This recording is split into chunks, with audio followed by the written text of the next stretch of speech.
Bonjour, bienvenue dans cette nouvelle séquence d'analyse du marché immobilier de la Réunion en partenariat avec immodésil.fr, l'Immoléla et l'Observatoire de l'immobilier réunionnais.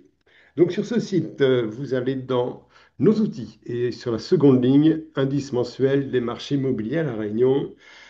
Que s'est-il passé au mois de juillet? On se souvient que le mois de juin avait connu une chute importante de la demande. Qu'en est-il advenu en juillet et qu'en est-il des autres composantes? Alors, je vais descendre un petit peu la page, puisqu'en fait là, on a les quatre compteurs qui mesurent l'évolution des quatre principales composantes du marché, mais dessous, on a la synthèse sous la forme d'une iconographie assez simpliste, que voici. Et voilà, on ne rêve pas. Marché équilibré entre vendeurs et acquéreurs, c'est la deuxième fois, c'est le deuxième mois où l'on rencontre cette situation depuis la création de l'indice en 2018. Ça veut dire que sur ces quatre composantes, il y en a deux qui sont en faveur des vendeurs et deux qui sont en faveur des acquéreurs. L'offre de biens 64, donc elle est bien sous le niveau de référence de l'indice qu'on l'a créé. Donc c'est clairement à l'avantage des vendeurs puisqu'il y a moins d'offres concurrence sur le marché quand je mets mon bien en vente. Les délais de vente, on est au-dessus de l'indice, donc c'est plus long. On va voir ça tout à l'heure. Ça a bien augmenté au mois de juillet, hein. Donc, bah, c'est un désavantage pour moi vendeur. Ça me met plus la pression, ça me contraint dans mon projet. Voilà, c'est très long.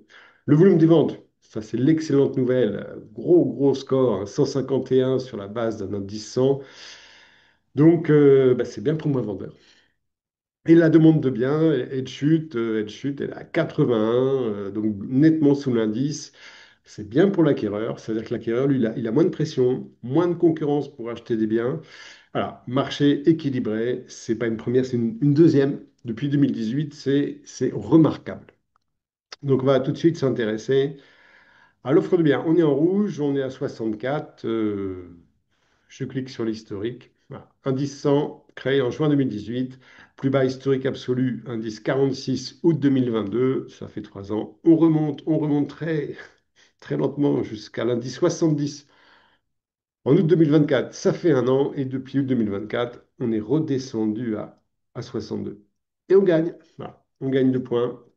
On gagne 2 points au cours du mois de juillet. On salue ces plus de points, mais clairement, il en manque, hein. Il en manque 36 pour arriver à ce qu'était l'offre en 2018. Voilà. Donc, offre insuffisante. Si on s'intéresse aux différentes régions, vous pouvez faire un focus sur la région qui vous intéresse le plus, ou sur deux ou sur trois régions, mais vous pouvez également faire un focus sur le type de bien. Si on se contente de ce paysage global, ben, le Nord, lui, il est à plus 3 points en offre. On passe à 60, donc on est très bas, on est à 57. L'Ouest est exactement égal au mois précédent, 54. 54, c'est quasiment 2 fois moins d'offres qu'en 2018. Et le Sud gagne 3 points à 70. Donc le Sud, longtemps le Nord a été la région la plus dynamique. Là, le Sud enfin, profite d'une situation plus favorable que les autres régions. À l'opposé du spectre, la demande. On est à 80, on est dans le rouge. Voilà l'historique de la demande. On a eu deux plus bas historiques absolus. Décembre 2023, indice 62. Décembre 2024, indice 63. On est bien remonté janvier, février, mars, sans atteindre l'indice 100, hein. On s'est bloqué à 99. Et on a chuté avril, mai, juin, on remonte, et juillet, on remonte. Mais on est sur des niveaux très bas de demande qui ne sont pas du tout habituels pour ces saisons-là. On a une saisonnalité de la demande à La Réunion. D'habitude, sur ce mois de juillet, comme sur le mois de juin, on est plus haut, hein. Là, on est à un plus bas historique absolu pour un mois de juillet, comme on l'était pour le mois de juin. À titre d'exemple, 2024 en juillet, on est à 97. Non, on est à 80. Il manque 16 points. 2023, 128. 2022, 120. 2021, au cœur de la bulle, 166. On n'en tient pas compte, mais si on se reporte à la période avant la bulle, donc période normale, entre guillemets, du marché structurel à La Réunion, 2019, 127 et 2018, 105. Là, on est à 81. Il manque 20 à 30 points. Donc la demande est atone. C'est une des raisons pour lesquelles le marché est équilibré, hein. Et on est très loin du niveau de la demande lors de la bulle, hein. 200 au plus haut, 206. 211, quasiment 3 fois plus qu'aujourd'hui. Voilà. Donc la demande confirme, alors on remonte un tout petit peu, hein, on remonte de 80, 76, on remonte de 5 points, mais confirme son bas niveau. Et ça, c'est une mauvaise nouvelle. C'est une mauvaise nouvelle parce qu'en fait, le niveau de la demande se répercute sur les achats effectifs, hein, parce que l'immobilier est un achat de réflexion, donc il faut plusieurs semaines, voire plusieurs mois pour que cette demande se transforme en achat. Donc, on va voir que sur les ventes, on ne subit pas du tout le faible niveau de la demande de mai-juin, mais peut-être que dans les mois qui viennent, on va avoir un impact. Sur les ventes 151, excellent score, excellent score. Je clique sur l'historique, voilà. Donc, on avait eu une belle chute en mai, 136, juin, on remonte, et là, 151, marché dynamique. Marché dynamique. On va voir en termes de délai que ça se fait dans la douleur, hein, mais la résultante, c'est ce qui compte, hein. L'offre, c'est une composante essentielle, la demande, une composante essentielle, mais ce qui compte, c'est la résultante des deux, le niveau des ventes. Et là, on est très bien, on est dans le vert. 2024, juillet 2024, on était à 147. On n'est pas loin, hein, mais on a fait 4 points de plus. 23, 122, 2022, 146. Et si on se reporte avant la bulle immobilière, on était en 2019 à 162, donc 10 points de plus, mais 133 en 2018. Voilà. Donc on est à un excellent niveau, et dans l'absolu, même par rapport à la période de bulle, et bien évidemment par rapport également à la période avant la bulle. Donc voilà l'état du marché. Les délais de vente, eux, augmentent un petit peu, mais ça suffit, cette augmentation, pour faire passer les délais au-dessus de l'indice de référence, donc pour basculer du côté de l'avantage acquéreur.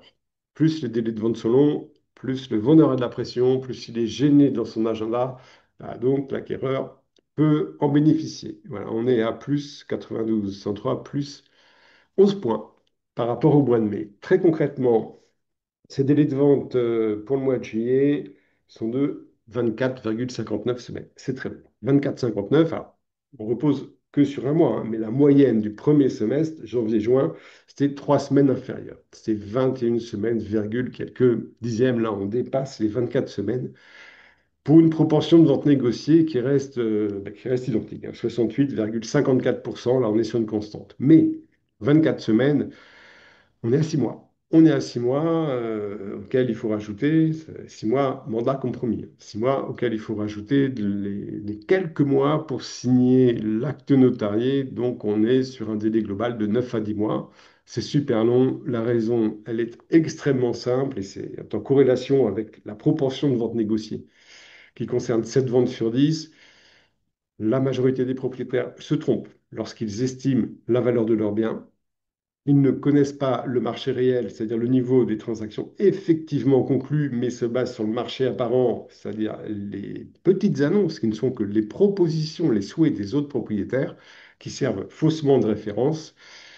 Résultat, ils mettent très très longtemps à prendre conscience de leur erreur, à accepter le niveau du marché et à le rejoindre. En l'occurrence, en moyenne, il faut 24 semaines. C'est une moyenne. Il y a des ventes beaucoup plus rapides, beaucoup plus rapides. Lorsque le propriétaire écoute les conseils des agences, des professionnels agréés par l'Observatoire de l'immobilier, et il y a des ventes beaucoup plus longues. Là, il y a eu un appartement au Canotte, il a mis près de 2 ans à se vendre, hein. Près de 2 ans à se vendre. On était à octobre 2024, octobre 2023. Octobre 2023, juillet 2025. Voilà, donc, si vous avez un projet de vente que vous ne voulez pas traîner pendant des mois, que vous ne voulez pas subir des dizaines de visites avec autant de déceptions, vous contactez une agence agréée par l'Observatoire de l'immobilier. Nous venons ce dernier jeudi de former, on a passé toute la journée à former plus de 80 professionnels nouvellement agréés par notre organisme à La Réunion. C'était une excellente ambiance. Ils étaient hyper attentifs, ils sont très concentrés sur leur mission, vous aider à vendre votre bien immobilier. Ils ont une parfaite connaissance du marché, ils ont une maîtrise totale de nos outils, n'hésitez pas. Ce sont les personnes les plus à même de vous aider, vos partenaires, pour la vente ou pour l'achat. Voilà, je vous laisse réfléchir à tous ces chiffres. On se retrouve dans un mois. Nous serons en Bretagne, nous serons retournés à notre domicile. Donc, la qualité de la vidéo sera un peu meilleure. D'ici là, bon vent.